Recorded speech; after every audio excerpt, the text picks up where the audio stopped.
Abra sua Bíblia, por favor, em Efésios, carta de Paulo aos Efésios, capítulo 1. Paulo aos Efésios, capítulo 1, nós leremos a partir do versículo de número 15.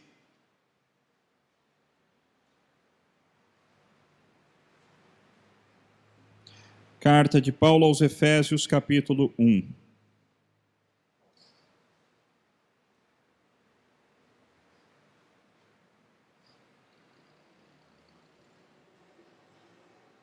Assim nos diz a palavra do nosso Deus.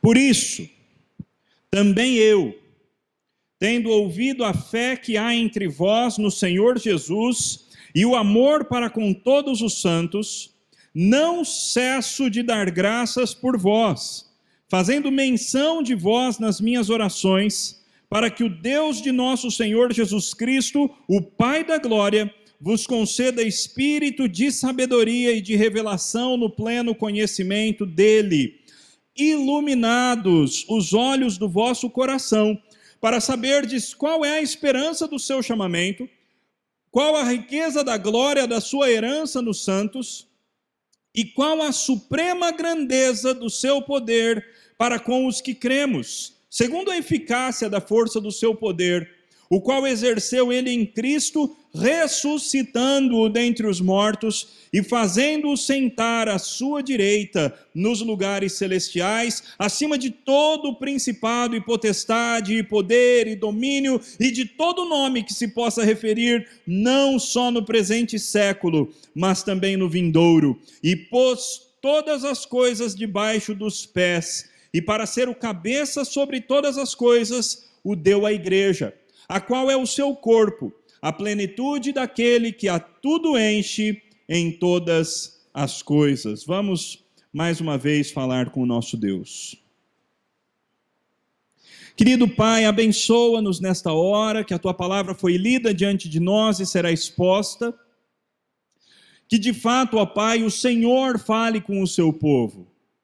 Que o Senhor fale com cada um de nós. Que as palavras aqui proferidas não sejam palavras de homens, mas sejam a Tua própria palavra explicada de maneira correta e aplicada aos nossos corações. Pai, nós não conseguimos fazer isso sozinhos. Nós precisamos e dependemos da presença, da ação e do ministério do Teu Espírito Santo entre nós, para que a Tua palavra produza frutos. Então, ó Pai, manifesta a Tua presença bendita no nosso meio, em nome de Cristo Jesus. Amém. Meus irmãos, já há alguns domingos nós estamos estudando a carta de Paulo aos Efésios em série. O nome desta série tem a ver com a unidade que nós devemos ter no Senhor Jesus Cristo, exatamente porque a carta de Paulo aos Efésios fala muito a respeito desse assunto, fala muito a respeito da unidade que deve nos caracterizar como povo do Senhor Jesus Cristo. O texto de hoje, de maneira muito especial, fala a respeito de poder. Fala a respeito de coisas que nós precisamos receber da parte de Deus.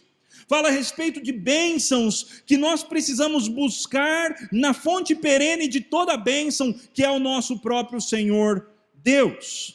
De forma que nós estamos diante de uma oração.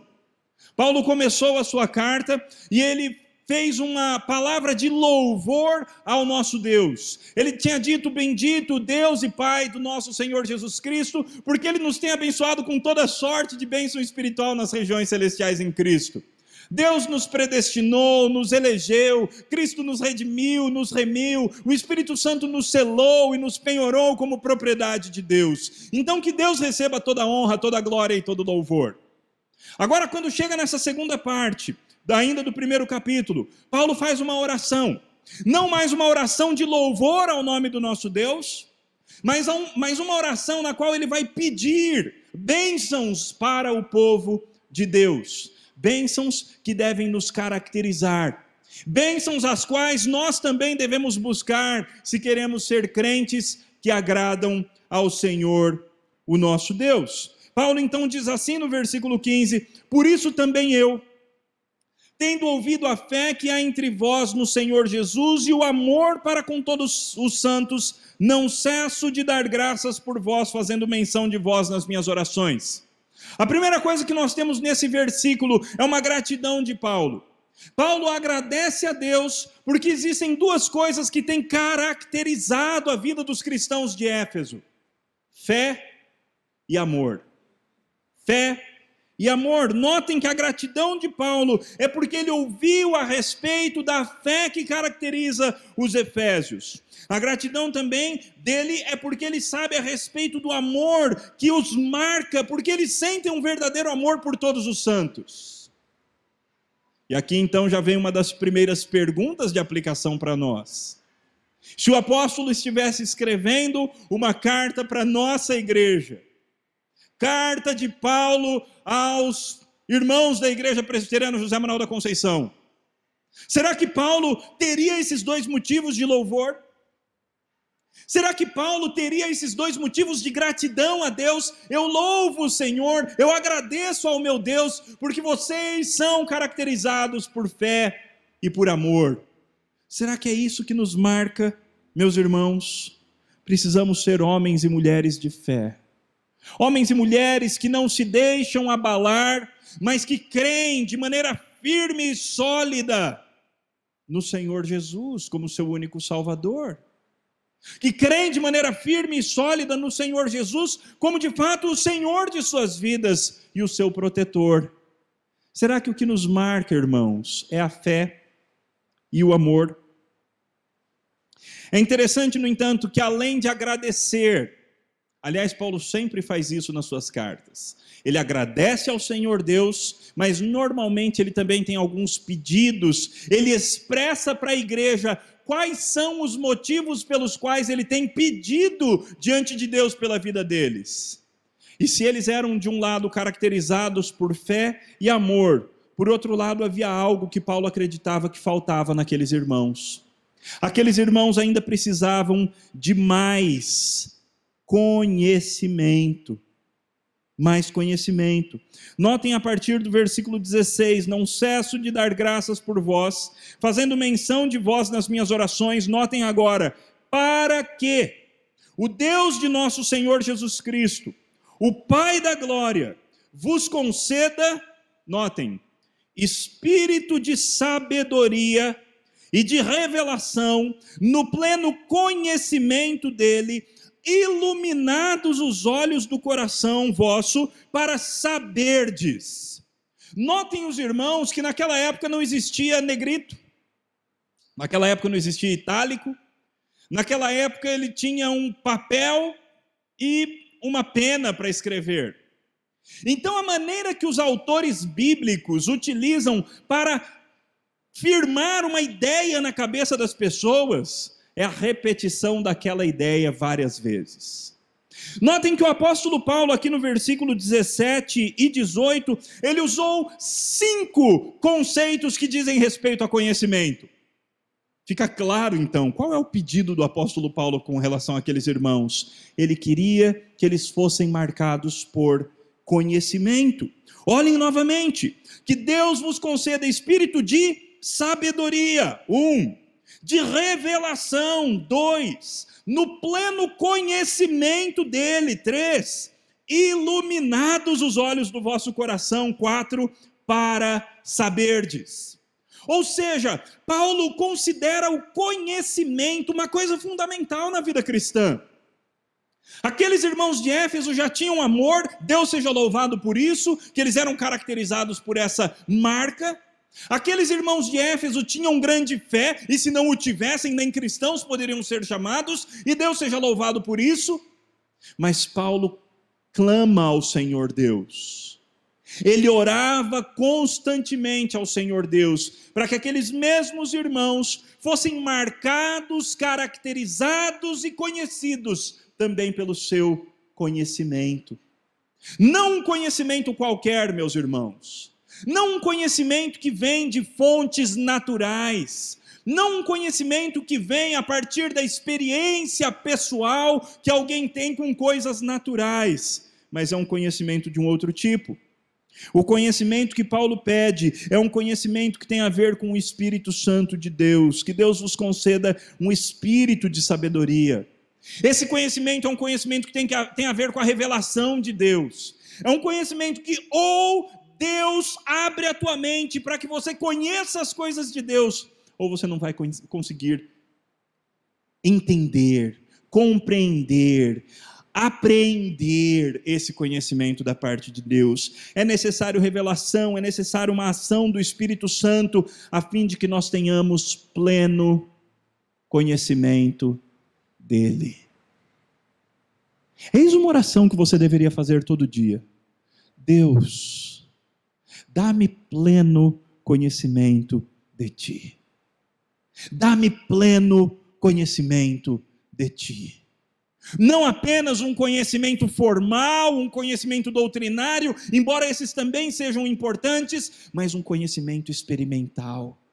Eu quero te conhecer, mas te conhecer de uma forma que o Senhor mesmo me revele mais a respeito do Senhor mesmo. Ilumina os olhos do meu coração.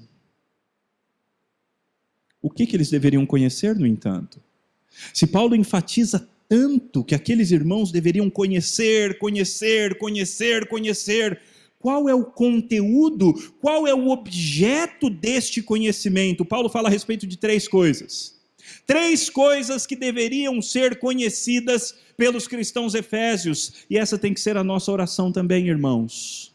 Que Deus nos revele também essas 3 coisas. Vejam aí. Para saberdes, número 1, qual é a esperança do seu chamamento? Número 2, qual a riqueza da glória da sua herança nos santos? Número 3, qual a suprema grandeza do seu poder para com os que cremos? 3 coisas. Paulo ora intensamente ao Senhor para que os cristãos efésios tivessem um conhecimento sobrenatural, um conhecimento vindo da parte do Espírito, um conhecimento fruto da revelação do próprio Deus, de 3 coisas. A primeira delas, que o Senhor vos conceda o saber qual é a esperança do seu chamamento.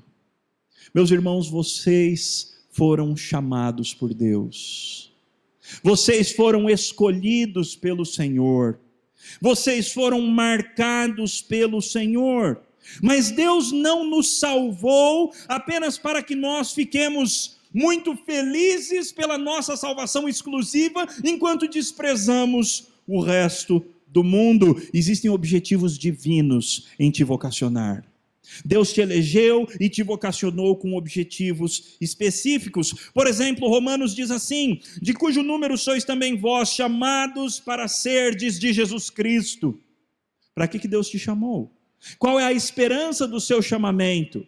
Que você pertença ao Senhor Jesus Cristo. 1 Coríntios 1:2 diz assim: a igreja de Deus que está em Corinto, aos santificados em Cristo Jesus, chamados para ser santos. Qual é a esperança do seu chamamento? É que você seja santo. Ou em 1 Tessalonicenses 4, porque Deus não nos chamou para a impureza, e sim para a santificação. Meu irmão, minha irmã, o Senhor Deus que te vocacionou em algum momento da tua vida, o Senhor Jesus que com a sua doce voz te chamou das trevas para a sua maravilhosa luz, Ele não te chamou para que você simplesmente seja um cristão inativo, ou para que você simplesmente se alegre nas bênçãos da tua salvação e nunca faça nada. Deus te chamou para que você seja marcado pela santidade. Deus te chamou para que você seja alguém que pertence ao Senhor Jesus Cristo. Ele te chamou para ser de Cristo. Ele te chamou, Ele te elegeu para te marcar, para que você seja uma pessoa diferente. E é por isso que Paulo orava: Senhor, dá revelação para eles, ilumina os olhos deles, dá espírito de sabedoria, porque eles precisam entender isso. Eles precisam entender a esperança do chamamento, a esperança da vocação, porque eles foram chamados para ser de Cristo. Eles foram chamados para ser santos. Eles foram chamados para ser diferentes do mundo. Eles foram chamados para dar testemunho. Eles foram chamados para viver uma vida santa, uma vida diferente, uma vida de luz. Eles foram chamados para ser sal e luz. Revela isso a eles, Senhor. Esse é o primeiro pedido de Paulo. Que Deus revelasse este conhecimento aos cristãos, a esperança da vocação. Vocês foram chamados para pertencerem a Jesus. A segunda coisa que Paulo pede que o Espírito revele para os cristãos efésios e também para nós: qual a riqueza da glória da sua herança nos santos? Esse é difícil, é muita palavra, não é? Qual a riqueza da glória da sua herança nos santos? O que Paulo está querendo dizer? O que nós devemos conhecer? O que nós precisamos que o Espírito Santo nos revele nesse segundo pedido? O pedido é o seguinte, meus irmãos: que o Espírito Santo revele para cada um de nós qual é a grande riqueza. Existe uma glória muito rica, existe uma glória absurdamente bela, gloriosa e rica diante do Senhor Deus, e essa glória tem a ver com a herança. Mas que herança? A herança que eu e você vamos receber? Não. Esse sua herança, esse pronome possessivo sua, não é nosso, mas sim de Deus. A herança somos nós, não é a nossa herança, nós é que somos a herança. E Paulo pede, Senhor, que eles entendam isso, que eles entendam que eles são herança de Deus, que eles entendam que eles são uma herança, e existe uma glória riquíssima nessa herança, essa herança dos santos, essa herança que são os santos, que eles entendam isso. Paulo então pede que nós conheçamos a esperança da vocação que nós tivemos no passado, mas também que nós reconheçamos para onde nós estamos destinados no futuro. Nós já somos propriedade de Deus. Cristo Jesus nos comprou para Deus, nós fomos feitos herança pelo Pai, ou herança pelo Filho para o Pai, e isso traz glória para Deus. E Paulo quer que você entenda isso. O Espírito Santo que inspirou o apóstolo Paulo a escrever essas palavras, ele quer que você entenda isso, que você pertence ao Senhor Deus, e que um dia, meus irmãos, a trombeta vai soar, os mortos ressuscitarão incorruptíveis, os que estiverem vivos serão transformados, e Deus tomará posse da sua herança. Cada um de nós, pelos quais Cristo verteu o seu sangue, cada um de nós estará lá, e pela graça de Jesus, como diz o hino, pela graça de Jesus eu lá estarei. Você entende que você é herança? Você entende que você é propriedade de Deus? Você entende que você foi marcado com o sangue de Cristo para ser propriedade de Deus? Paulo utiliza esse conceito para falar a respeito de pureza sexual, por exemplo. Ele diz: vocês não são de vós mesmos, vocês foram comprados com preço, agora, pois, glorificai a Deus no vosso corpo. Nós somos herança, nós não somos de nós mesmos, nós não pertencemos uns aos outros, nós somos propriedade exclusiva de Deus. Mas tem mais uma coisa que Paulo queria que os cristãos efésios conhecessem, e é nessa que ele gasta o resto do capítulo. E se é assim, essa é a maior ênfase do apóstolo. Essa é a coisa principal que ele queria que nós entendêssemos. O texto diz assim: Pai, que eles tenham espírito de sabedoria, espírito de revelação, pleno conhecimento, os olhos do coração iluminados, para saberem qual, versículo 19, qual a suprema grandeza do seu poder para com os que cremos, segundo a eficácia do seu poder. Perceba que suprema grandeza do seu poder para com os que cremos, segundo a eficácia do seu poder, esse segundo a eficácia do seu poder não acrescenta nada, não acrescenta nenhuma ideia nova. Paulo está simplesmente enfatizando que eles entendam, Senhor, o poder. Mas esse poder que tem uma grande eficácia, ou seja, um poder poderoso, é tudo repetição da mesma ideia, para ver se a gente consegue entender. Meu irmão, minha irmã, existe um poder de Deus à sua disposição.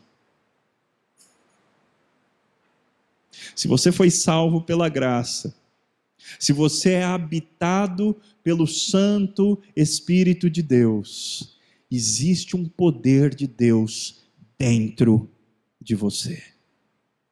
Vocês se lembram o que Jesus Cristo disse para os apóstolos em Atos 1:8?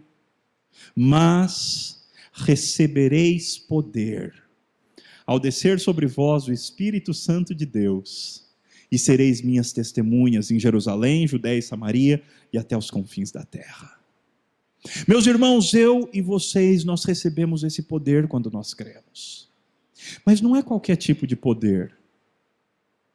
Irmãos, nós somos tão acanhados na nossa época. Especialmente, me permitam ser claro, nós cristãos conservadores, presbiterianos, nós somos muito acanhados. Nós somos muito medrosos, tantas vezes. Tantas vezes nós duvidamos do poder de Deus. Meus irmãos, não é qualquer poderzinho que Deus colocou sobre o seu povo. Não é um poderzinho qualquer. É poder grandioso. E Paulo ora para que os crentes entendessem isso. Que existe um poder sobrenatural que atua dentro deles. Pai, que eles conheçam a suprema grandeza do seu poder para com os que cremos, segundo a eficácia do seu poder. Ok, Paulo, me explica isso melhor. Que tipo de poder é esse? Paulo continua, e ele diz assim agora: poder o qual exerceu ele, Deus, em Cristo, ressuscitando-o dentre os mortos, fazendo-o sentar à sua direita nos lugares celestiais, acima de todo principado, e potestade, e poder, e domínio, e de todo nome que se possa referir, não só no presente século, mas também no vindouro. E pôs todas as coisas debaixo dos pés de Cristo, e para ser o cabeça sobre todas as coisas, o deu à igreja. Ok, Paulo falou um monte aqui a respeito de Cristo, certo? Mas qual é o assunto? O assunto de Paulo, ele quis agora fazer um elogio ao Senhor Jesus Cristo. É claro que isso também acontece, mas esse é o foco principal do apóstolo? Não. O foco principal do apóstolo aqui é usar o que aconteceu com Jesus Cristo como uma ilustração. Uma ilustração do quê, meus irmãos? Uma ilustração do quê? Podem falar. Do que é essa ilustração de Paulo? Uma ilustração do poder que está à disposição dos cristãos. Pai, que eles entendam a respeito da suprema grandeza do poder que atua nos crentes. Sabe que poder é esse? O poder que ressuscitou Jesus dos mortos. O poder que elevou Jesus aos céus. O poder que subjugou todas as forças, todos os demônios, todas as coisas do mundo invisível sob os pés de Cristo. Esse poder que tirou Jesus da tumba, esse poder que fez com que Jesus ressuscitasse, esse poder que elevou Jesus Cristo aos céus, esse poder que subjugou todas as coisas aos pés de Cristo, é o poder que atua em você, se você é cristão. Não é pouco poder, meus irmãos. Não é qualquer poder. E por que nós somos tão acanhados, então? Por que é que nós tantas vezes descremos? Meus irmãos, às vezes me incomoda algumas orações nossas. Às vezes quando a gente vai orar pedindo uma cura, antes de pedir a gente já está pedindo desculpa a Deus, falando, não, mas se o Senhor não quiser, não precisa fazer. Meus irmãos, existe um poder de Deus em ação no corpo de Cristo. E esse poder não é qualquer poderzinho. esse é um grande poder. Um poder que é marcado no livro de Atos pela realização de várias coisas sobrenaturais. Eu não estou dizendo que o sobrenatural deveria ser uma regra e nós deveríamos exigir de Deus que Ele realizasse coisas sobrenaturais no nosso meio. Não é isso que eu estou dizendo. Mas eu estou dizendo que as coisas sobrenaturais do nosso meio não deveriam ser tão incomuns. Uma cura no nosso meio deveria ser uma coisa relativamente comum. Algo sobrenatural acontecer no meio da igreja não deveria ser uma coisa tão espantosa. Nós somos o povo de Deus, o povo sobre o qual o Senhor Deus derramou do seu poder. O mesmo poder que ressuscitou Jesus dos mortos, o mesmo poder que elevou Jesus à posição de nome sobre todo nome, o mesmo poder que subjugou todas as coisas debaixo dos pés de Cristo. É esse o poder que atua na igreja. Agora, em Atos, esse poder foi dado para quê?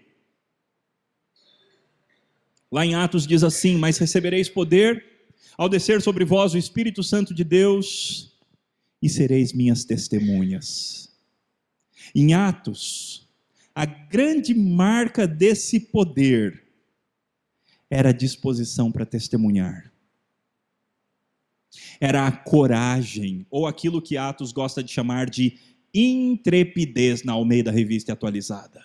Era isso que marcava os crentes. Essa intrepidez, essa coragem, essa ousadia de testemunhar a respeito de Jesus Cristo. Meu irmão, minha irmã, você tem esse poder.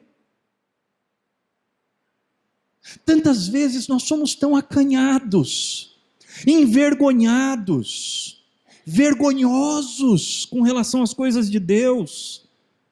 Meu irmão, existe um poder de Cristo atuando em você. O poder do Espírito está sobre você. Isso tem que fazer diferença na tua vida. O mesmo poder que ressuscitou a Jesus dentre os mortos. Então Paulo conclui o seu pensamento nos últimos versículos dizendo assim: ele estava falando de Cristo, não é? Nos lugares celestiais, acima de todo principado e potestade, e poder e domínio, e de todo nome que se possa referir, não só no presente século, mas também no vindouro. E agora vem: e pôs todas as coisas debaixo dos pés de Cristo. E para ser o cabeça sobre todas as coisas, o deu à igreja. Uma das coisas difíceis de pregar é que muitas vezes você não consegue explicar o que está acontecendo realmente no texto. Não de maneira que as pessoas entendam.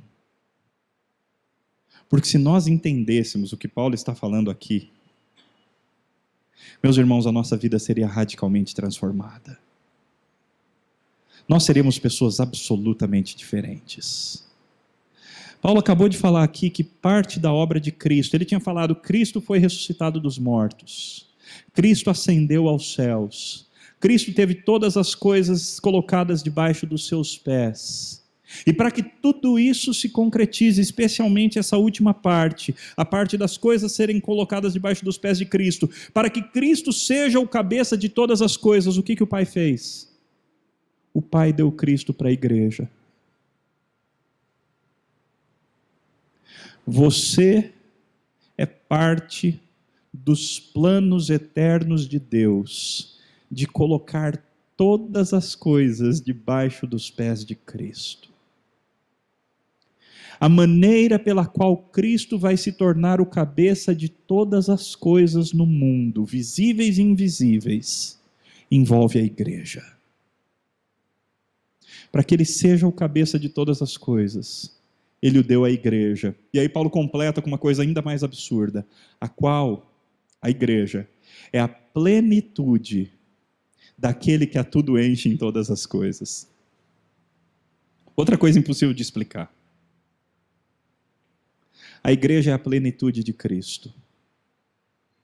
De alguma forma, diz Calvino, Cristo se considera incompleto sem a sua igreja.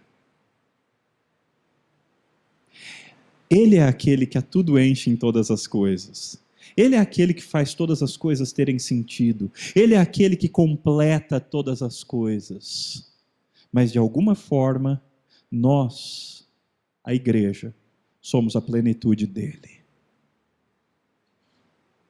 Quando eu e você falamos de Cristo, nós estamos exercendo esse ministério em nome de Cristo.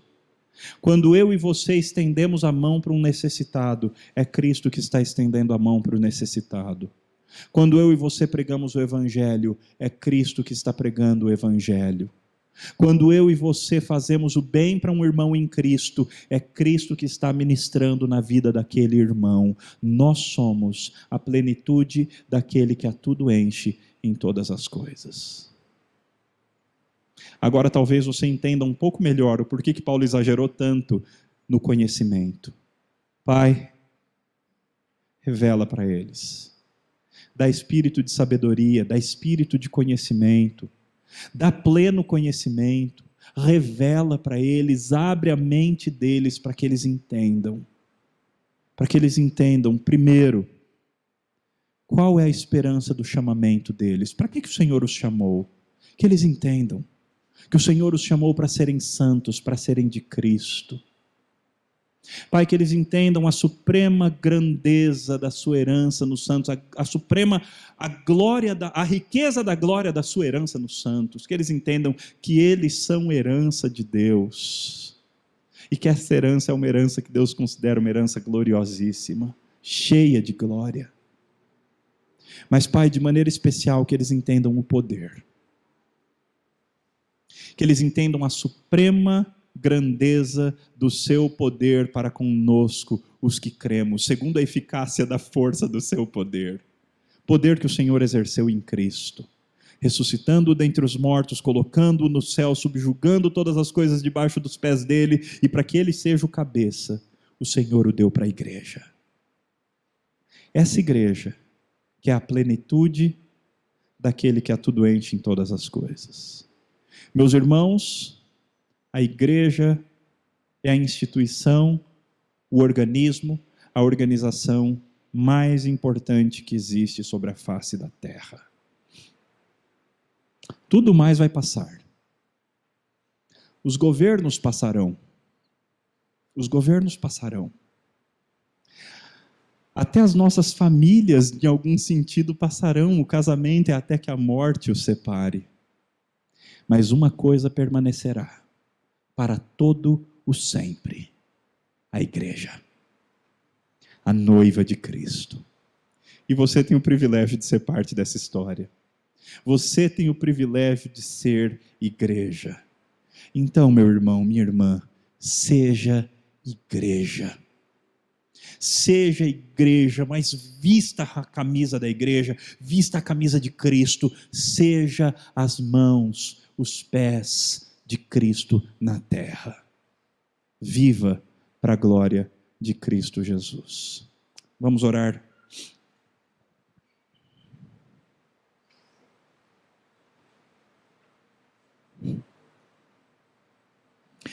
Senhor Deus, é frustrante, Pai, não conseguir explicar e transmitir e sentir toda a grandeza e toda a profundidade daquilo que o Senhor nos ensinou nessa noite, Pai.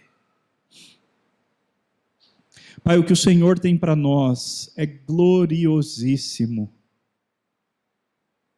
A salvação, a redenção, a vocação, a transformação, o poder que o Senhor tem para nós. Ó Pai, não há palavras para descrever e para explicar. É por isso que o apóstolo Paulo pediu que o Senhor fizesse essa obra, Pai. Se o Senhor não abrir a nossa mente, se o Senhor não abrir o coração nosso, se o Senhor não atuar sobre nós com o teu espírito de sabedoria, se o Senhor não nos revelar essas verdades de maneira sobrenatural, nada vai acontecer, Pai. Então, ó Pai, venha sobre nós. Que o teu Espírito, usando a tua palavra, nos transforme radicalmente.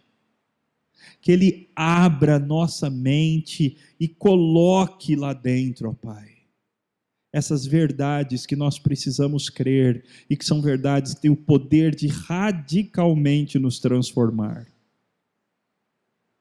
Ó Pai Celeste, faz a tua obra, revela a tua verdade para nós, para que nós então vivamos de maneira gloriosa, santa, pura, para a glória do teu próprio nome, em Cristo Jesus. Amém.